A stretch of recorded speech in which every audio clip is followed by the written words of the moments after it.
The coffee mug warmed my hands as I stood at the kitchen window, watching the morning sun paint golden streaks across my barn.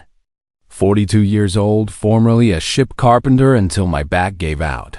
And now I spent my days restoring antique furniture in the barn my uncle built in 1983. 15 acres of peace. That's what I'd come home to after the injury ended my career. This land had been in my family before subdivisions sprouted like weeds across the valley. Then I saw her. Maren Caldwell stood at the edge of my property, pointing at my barn like she'd discovered a crime scene. 6 people flanked her, all wearing matching vests that read HOA Patrol in bold letters. Her voice carried across the yard, shrill enough to scatter the birds from the oak tree. "You're harboring violations in there," she screamed. "This is a community safety issue." Clayton Hudson already had bolt cutters in his hands, moving toward my gate. My heart hammered against my ribs. They had no legal right to be here, let alone cut my lock. But Maren Caldwell didn't operate on legal rights. She operated on assumed authority, the kind that came from 10 years as president of the Riverbend Community, HOA. I didn't move, didn't shout, just watched as Clayton worked the handles back and forth, his face red with effort. The lock my uncle taught me to install when I was 18 gave way with a sharp crack. It hit the ground, sending up a small puff of red dirt. The metal screech echoed across the property, and something in my chest tightened. This wasn't the first time. It was the 3rd incident in a month, and each one had been worse than the last. 2 weeks ago, Maren had sent her first courtesy notice, a pristine white envelope with the HOA logo embossed in gold. The letter inside informed me that my barn violated aesthetic guidelines and required immediate inspection. I'd responded politely, clearly, with copies of my property deed and a letter from my lawyer. My land had been purchased in 1983, years before the HOA existed. I wasn't a member. I had no obligation to comply. Maren's response had been swift and public. Within hours, she'd sent an email blast to every household in Riverbend Community, 200 families in total. The subject line read, "Property owner refuses cooperation, threatens community values."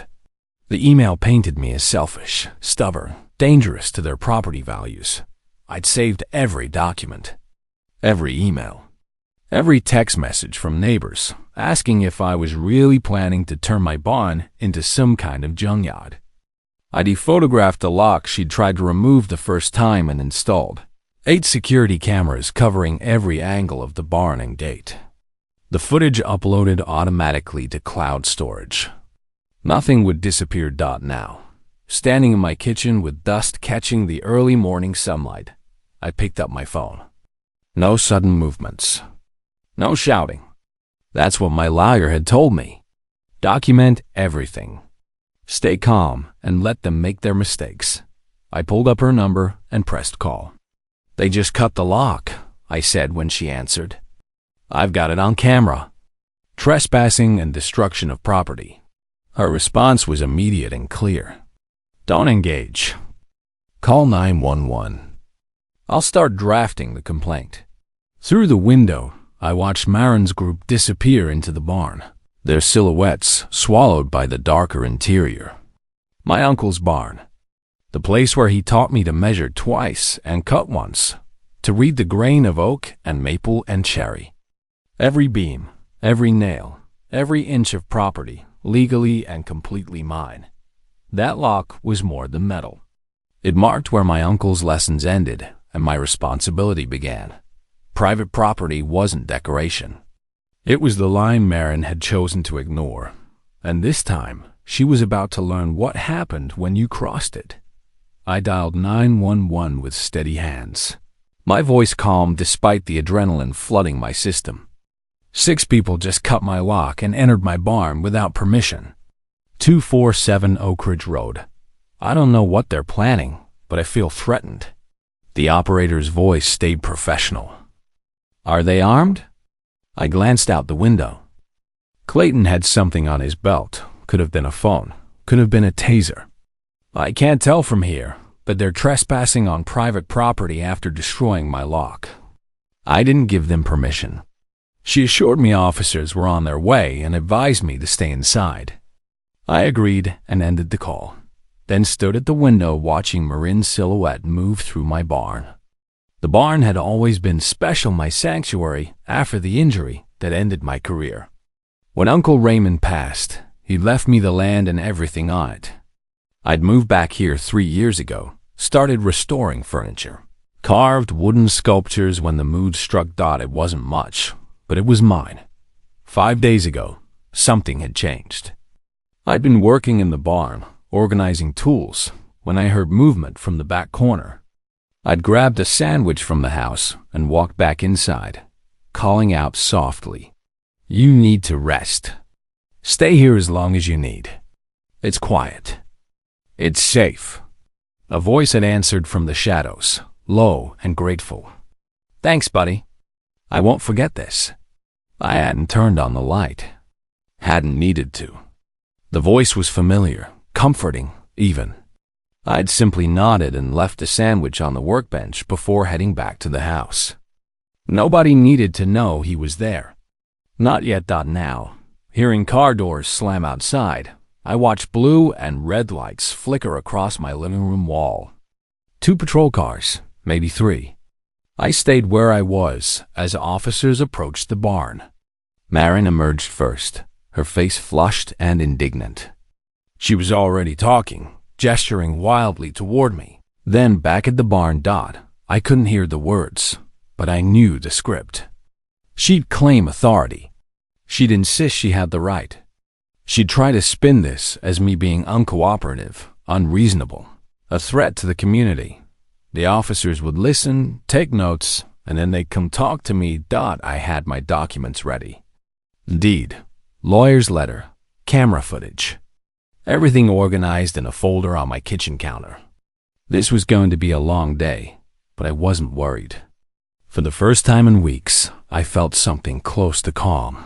They'd crossed the line, finally, undeniably, publicly, and I had every second of it on video. The police left after an hour. They'd taken statements from everyone, examined the cut lock, and reviewed the footage from my cameras. One officer had pulled me aside and said quietly that I had a solid case for trespassing and property damage. He'd recommended I follow up with my lawyer and file a formal complaint. Marin had left in her car, still talking loudly about community safety and her responsibilities as HOA president. Clayton and the others had scattered quickly once they realized the police weren't going to back their story. By noon, my property was quiet again, but I knew this wasn't over. Marin Caldwell didn't back down. She doubled down.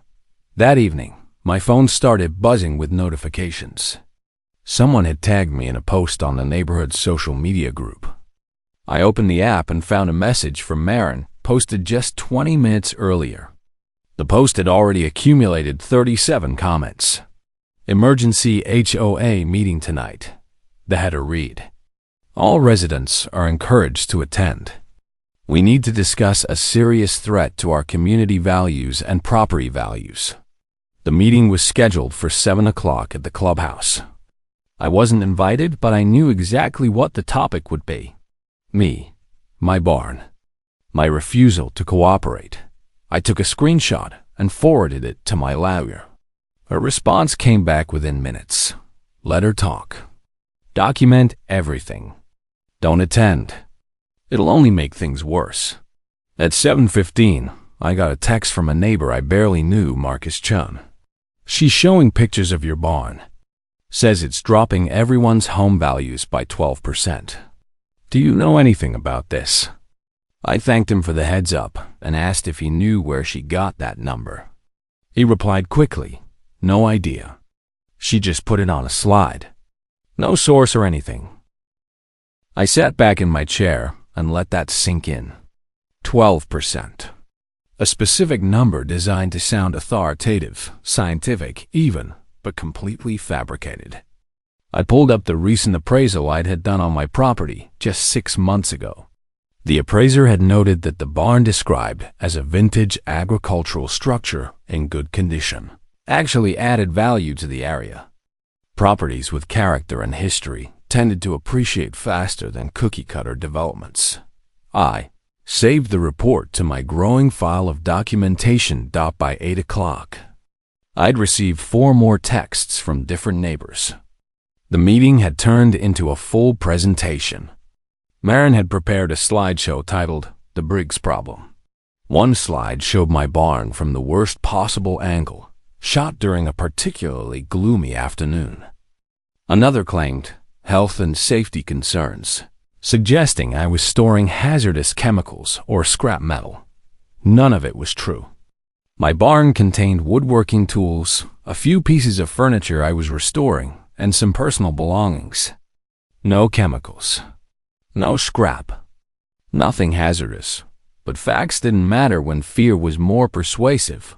One neighbor, a woman named Iris Holloway, sent me a longer message. I asked Marin for proof. She got really defensive and said we just need to trust her. Some people are buying it, others aren't. Just thought you should know. 3 days later, I received a letter in the mail.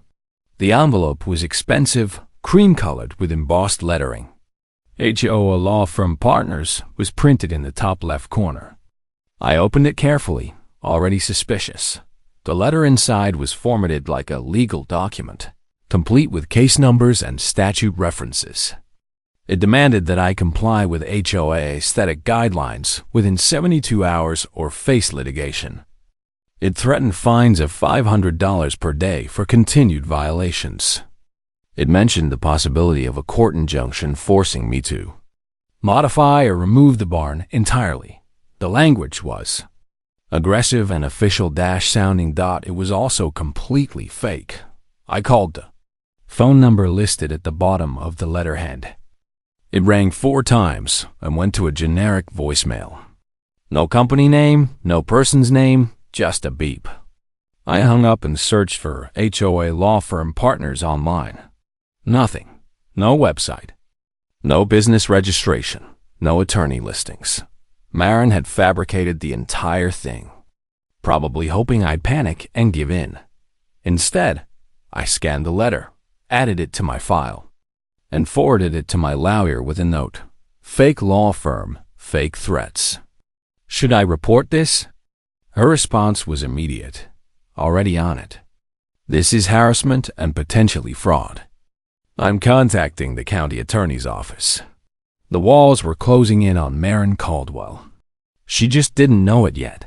That same afternoon, while I was organizing my workshop, I heard a voice from the back of the barn. Let me take a look at that. The tone was calm, familiar, reassuring. I glanced over but didn't respond directly. You don't need to worry about this, I said quietly. They're going to take care of themselves. There was a soft chuckle from the shadows. You've always been too patient for your own good. The online discussion escalated quickly. The neighborhood group had turned into a battleground. Marin posted daily updates about my refusal to cooperate, each one more dramatic than the last. Briggs is putting us all at risk, one post read. He refuses to let us ensure the safety of our community. What is he hiding? The comments split into 3 camps. About 60% stayed silent, watching from the sidelines. 30% believed Marin without question, repeating her talking points and demanding action. 10%, including Iris, started asking uncomfortable questions.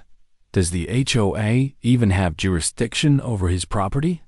One person asked, where's the proof of these violations? Another added, Marin responded to criticism by deleting comments and banning users. Iris was kicked out of the group within an hour of questioning the 12% statistic. Then Preston Vance, a neighbor I'd spoken to maybe twice, posted something that shifted the narrative. He'd flown a drone over my property and recorded video of the barn from above. The footage was clear and unambiguous. The barn was weathered but structurally sound. The property was clean and well maintained. There was no junk, no hazards. Nothing that resembled the apocalyptic scenario Marin had been painting. Preston captioned the video simply, "This is what we're all arguing about." "Looks fine to me." The comments under his post were overwhelmingly supportive. "Why is Marin lying about this?" someone asked. "This barn looks better than half the houses in here," another said. Marin's response was swift and authoritarian. She deleted Preston's post, removed him from the group, and announced that any further defense of Briggs would result in immediate removal. The final message came 2 days later. Marin posted it herself, her tone shifting from persuasive to commanding. "Emergency inspection team will be conducting a mandatory review of the Briggs property next Saturday at 9 o'clock in the morning. All residents are welcome to observe. We will document violations and take appropriate action to protect our community." I read it twice, then set my phone down. Saturday, 9 o'clock in the morning. Public and deliberate. She was staging this like a performance, inviting an audience to watch her assert dominance. I walked out to the porch and looked at the barn. The evening light made the old wood glow warm and golden. I thought about my uncle, about the hours we'd spent together in that space. He'd taught me that integrity wasn't about being loud. It was about standing firm when everyone else was shouting. I pulled out my phone and sent a single text to my lawyer. "She's coming back Saturday. I'm ready." Her reply came seconds later. "Good. Let her come." Thursday evening, the barn was quiet except for the sound of sandpaper against wood. I was smoothing the surface of an oak table I'd been restoring for weeks, working by the light of 2 overhead lamps. The smell of sawdust and linseed oil filled the air, familiar and comforting. Behind me, near the back corner where I'd set up a small sleeping area, I heard the rustle of fabric and the creak of a folding chair. I didn't turn around. "Are you sure you want to be involved in this?" I asked, keeping my eyes on the wood grain. "You're supposed to be resting." The voice that answered was deep and steady, carrying the kind of authority that came naturally after years of wearing a badge. "I'm always involved when I see a crime being committed. Badge or no badge." I set down the sandpaper and finally turned to face him. My friend sat with his back against the barn wall, one leg stretched out carefully in front of him. His knee was wrapped in an elastic compression sleeve, the kind they give you after surgery. He'd been staying here for 3 weeks now, recovering from an operation he'd needed after chasing down a fugitive back in July. Sheriff Boyd Thatcher, Davidson County. We'd known each other for 15 years, ever since we played on the same community baseball team. When he needed a place to heal away from the stress of the job, I'd offered the barn without hesitation. "They're going to call it a conflict of interest," I said. "They'll say you're protecting me because we're friends." He shifted in his chair, wincing slightly as his knee adjusted. "I'm here as a private citizen, a witness. If someone breaks into a property while I'm present, I have every right to call for backup. Every right to report what I see." He reached over to the small table beside him and picked up a folder of the same legal documents my lawyer had prepared. He'd been reading through everything, reviewing the case like he was already building it in his mind. "You've been patient," he said. "Maybe too patient. But that's going to work in your favor. She's escalating, and when she crosses the line on Saturday, we'll be ready." I nodded slowly, feeling the weight of what was coming settle over both of us. "You really think she'd go through with it?" He smiled, but there was no humor in it. "People like her always do. They've convinced themselves they're right. That's what makes them dangerous." The next morning, we set up a video call with my lawyer. She appeared on my laptop screen, her office visible behind her bookshelves lined with legal texts. She greeted both of us by name and got straight to business. "Let me lay out what we're dealing with," she said, pulling up a document on her side of the screen. "Marin has committed criminal trespass by entering your property without permission. She's committed criminal mischief by destroying your lock. She's engaged in harassment through repeated unwanted contact. And that fake legal letter constitutes fraud and possibly impersonation of an attorney. Any one of those is prosecutable. Together, they build a very strong case. Boyd leaned forward, his voice calm but firm. I won't intervene early. We need her to commit to the act. If I step in before she's actually trespassing, she'll claim she changed her mind or was warned off. We need the crime to be undeniable. My lawyer nodded. Exactly. Which means you, she looked at me, need to stay calm. Document everything. Don't engage physically. Don't threaten. When they show up on Saturday, you call 911 immediately. Let the system work. I agreed, though part of me still felt uncomfortable with how calculated this all seemed. Boyd must have sensed my hesitation because he spoke up again. This isn't entrapment. You're not tricking her into doing anything. She's choosing this. Every step of the way, she's had the option to back down, to follow the law, to respect your property. She's choosing not to. All we're doing is making sure there are consequences. The lawyer added one more detail. If she shows up with any kind of weapon, even something like pepper spray or a taser, the responding officers may escalate their response. It's standard protocol.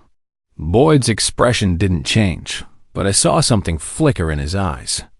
There's a tactical unit training about 10 minutes from here this weekend. If the call comes in and there's any indication of a threat, they'll respond. I stared at him. A tactical unit? For a homeowners association dispute? He shrugged. For an armed trespassing incident on private property. Context matters. That afternoon, I met someone at a coffee shop 15 minutes outside the neighborhood.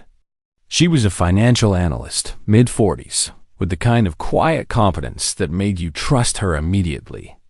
She'd been a member of the HOA for 6 years and had recently started reviewing the community's financial records. What she found had shocked her.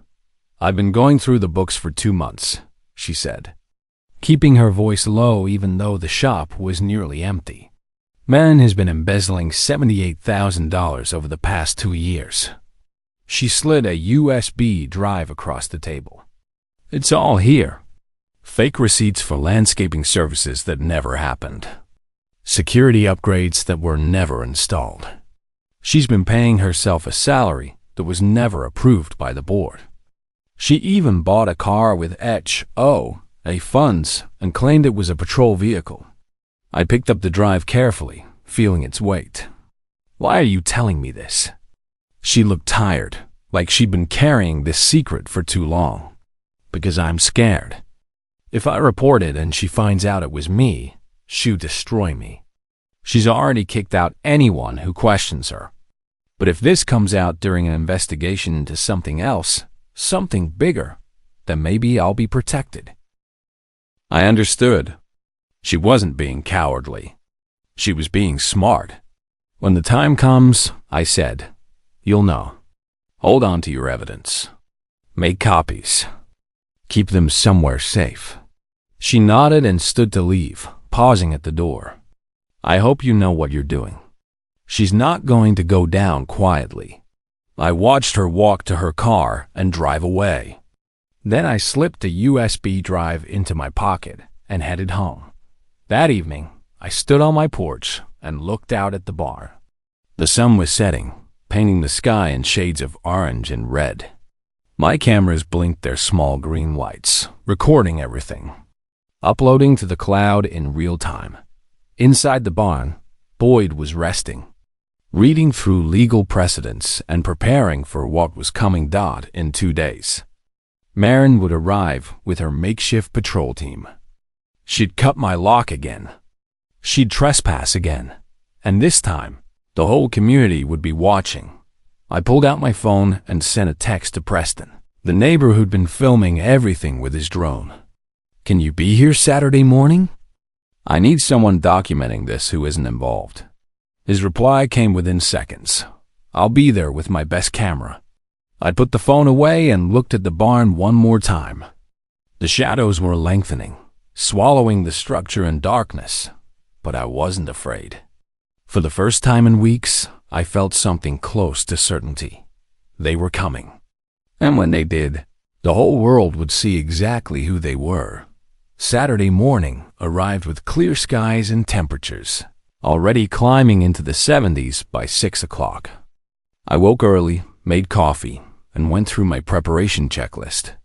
Cameras, all 8 of them, were online and recording. Cloud backup was active. My phone was fully charged with my lawyer's number on speed dial. I walked out to the barn and checked the gate. The lock I'd installed was deliberately cheap, something easy to cut.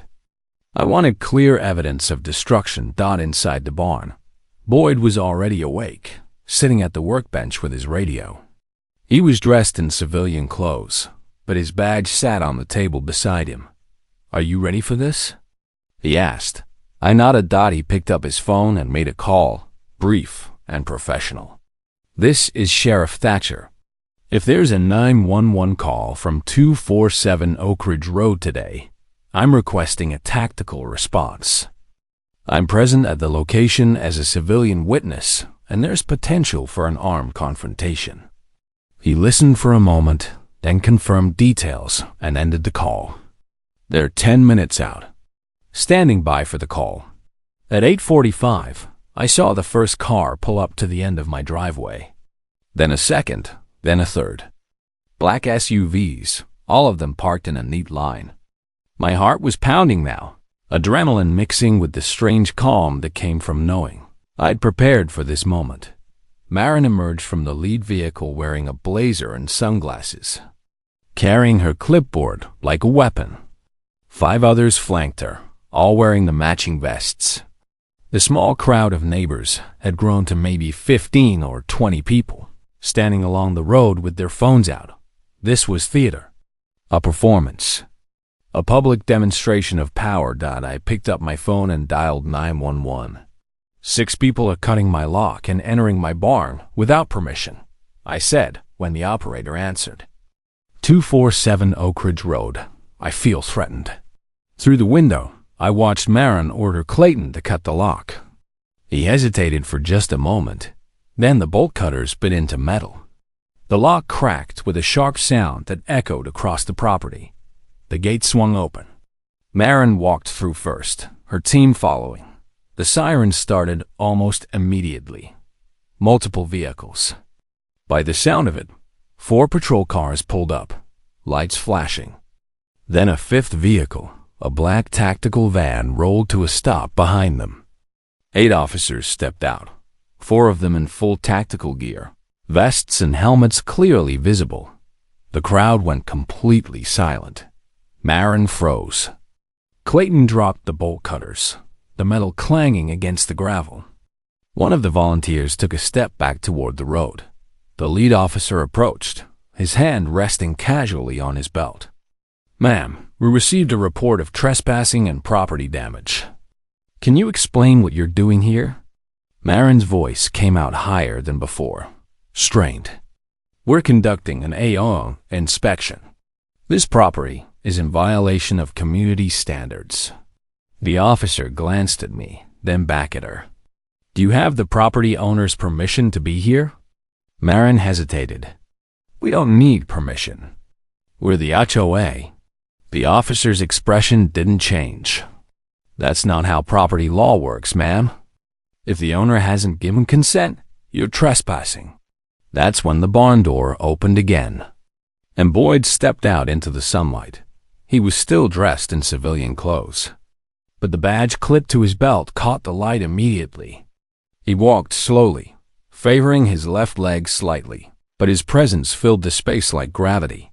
The officers recognized him instantly, several of them straightening slightly, nodding in respect. The crowd recognized the badge, the authority, the shift in power that had just occurred, and Maren, standing in the center of it all, recognized that everything had just gone catastrophically wrong. The silence stretched for 5 full seconds before Maren found her voice. "Who are you? Why are you in his barn?"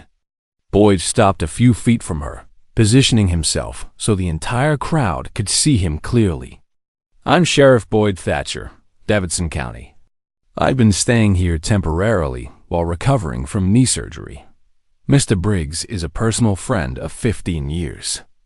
I've been a guest on this property for the past 3 weeks." The crowd erupted immediately. Whispers became exclamations. "There's a sheriff in there," someone said loudly. "She just broke into a barn with a cop inside," another voice added.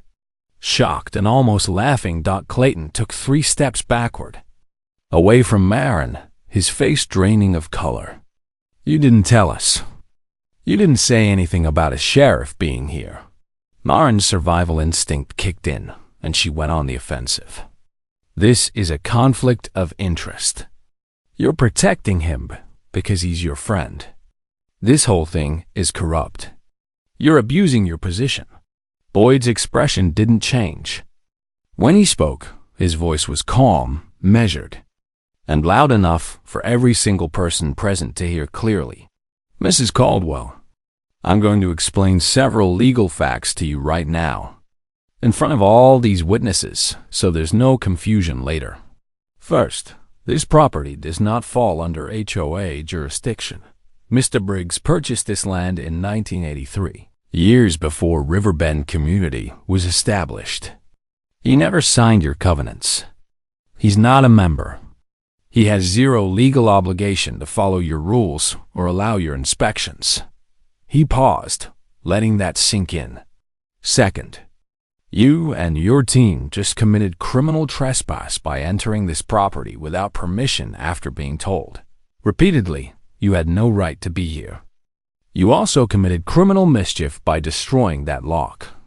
Both are misdemeanors under state law. Third, I witnessed all of it from inside that barn.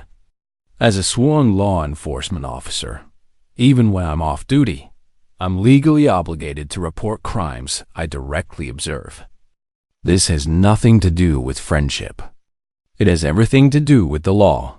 The lead officer stepped forward. "Ma'am, I'm going to need you to step over here with me."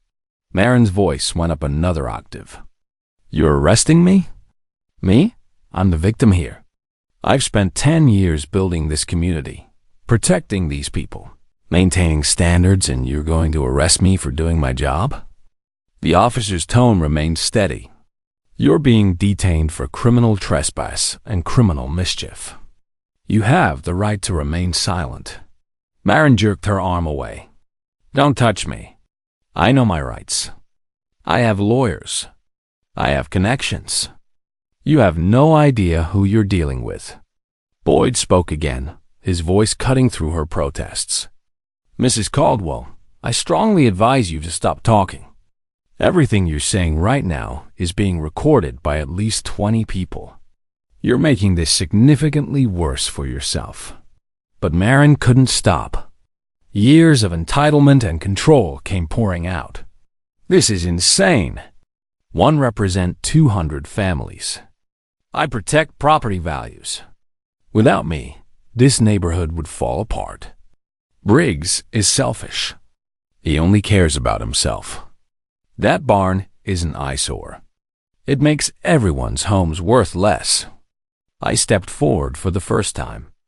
I had an independent appraisal done 6 months ago. The appraiser specifically noted that a vintage barn in good condition adds 3 to 5% to surrounding property values. It's considered a character feature.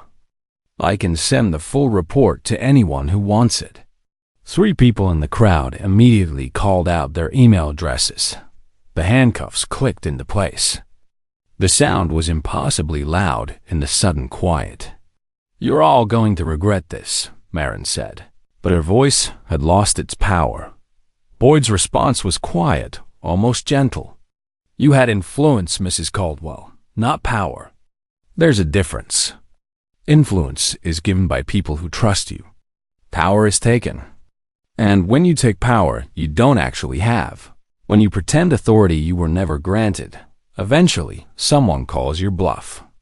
Today, we called it." Officer Morrison led Marin toward his patrol car. The door closed with a solid thunk that felt final. It was over. The police didn't leave until almost noon. They'd taken statements from everyone, photographed the cut lock, documented the barn interior, and collected copies of all my camera footage. My lawyer arrived within 45 minutes of my call, sitting with me through my statement. When the officers asked if I wanted to press charges, I didn't hesitate. Yes, all of them. The preliminary hearing was scheduled for 6 weeks after the arrest. Maren appeared in a gray suit, her lawyer arguing for dismissal based on technical grounds. The judge wasn't having it. Mrs. Caldwell, the evidence against you is overwhelming. Video footage, witness testimony, and your own statements made at the scene. This case will proceed to trial unless you wish to negotiate a plea. 10 days later, Maren's lawyer contacted the district attorney with a plea offer. She'd accept probation, community service, full restitution, and a permanent ban from holding any HOA leadership position. The sentencing hearing took place on a cold Tuesday morning in November. When it was my turn to speak, I walked to the podium and looked directly at Maren. Your Honor, I don't want revenge. I want this court and this community to understand something important. Power without accountability destroys everything it touches. Mrs. Caldwell convinced herself that her position gave her authority over people who never consented to that authority.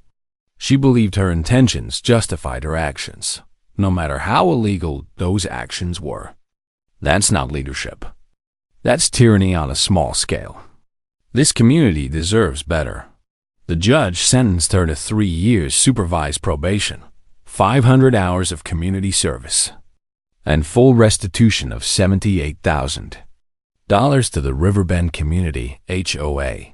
She was permanently barred from serving in any leadership capacity for any homeowners association in the state. The gavel fell.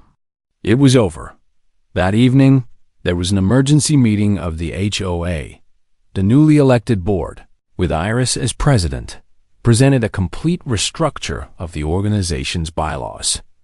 Quarterly financial reports would be published publicly. No single officer could approve expenses over $500 without a board vote. Independent audits would be conducted annually. And most importantly, the HOA formally acknowledged in writing that my property was not and never had been under their jurisdiction. Iris approached me after the meeting. We'd like to formally apologize and compensate you for your legal fees. $12,000. It's not much, but it's something. I accept it, not because I needed the money, but because it represented accountability. The community was taking responsibility for what had happened under their watch. Over the next several weeks, life slowly returned to normal. The news coverage faded. The neighborhood group stopped being a war zone. My phone stopped buzzing every 5 minutes. Boyd lingered one evening, leaning against the barn doorway, his silhouette framed by the fading light. The smell of sawdust hung thick in the air. Funny thing, he said after a moment. The new HOA board voted to rename the clubhouse. Called it Integrity Hall. I smiled at that, a quiet kind of satisfaction. Guess the word finally means something around here. He nodded. Folks remember what happened. They don't talk about her much, but they sure remember you standing your ground. When he drove away, the dust rose behind his truck, catching the last of the sunset. I watched until it faded, then turned back to my work. As the last light slipped behind the trees, I walked the length of the fence line, running my hand along the cool metal. The barn creaked behind me, an old heartbeat that refused to fade. I thought about the neighbors who had watched it all unfold. Some had apologized. Some had vanished behind polite smiles. But a few had started waving when they passed my gate. Small gestures that meant something real. The sign caught the last flare of sunlight, the letters glowing for an instant before dusk took them. Boundaries are respect. Maybe someday someone else W. I'll stand here, look at that same sign, and understand what it cost to keep it true. I hoped they'd protect their own lines the same way, firmly, without hate and without fear. The wind shifted, carrying the smell of wood and earth. I took one last look at the barn and went inside. Some stories end with noise. Mine ended with peace. This place had been threatened, invaded, violated, but it was still standing. Still mine. Still a symbol of everything worth protecting. People ask me sometimes if it was worth it. All the stress, conflict, and public drama. I always give them the same answer. It wasn't about the barn. It was about boundaries. About the principle that no one, no matter how convinced of their own righteousness, has the right to cross lines that were never theirs to cross. Marin thought she was the law. But the law doesn't belong to one person. It belongs to all of us when we choose to defend it. I wasn't rich, wasn't powerful, just a man protecting what was his dot, and that was enough.